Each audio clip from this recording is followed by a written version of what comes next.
Hello and welcome to Maths with Jacob. This lesson will focus on nets of pyramids. All pyramids can be unfolded so that we have a flat shape. When this flat shape is folded, again, we end up with the original pyramid. The flat shape is called a net. So here we have a triangular pyramid. That's because the base here is a triangle. Here we have a tetrahedron.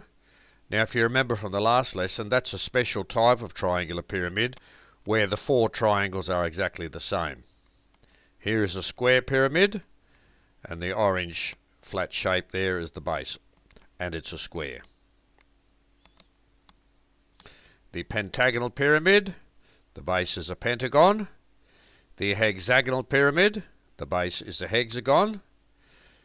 The octagonal pyramid, the base is an octagon which has 8 sides.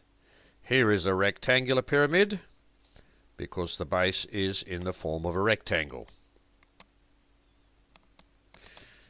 And here is the net of a cone.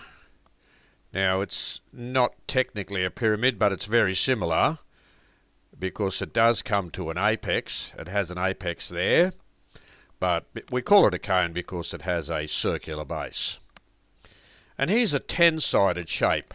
So that's the net of a 10-sided shape. So that's a regular decagon, which has 10 sides. And that's the base, and that's the net of that object there.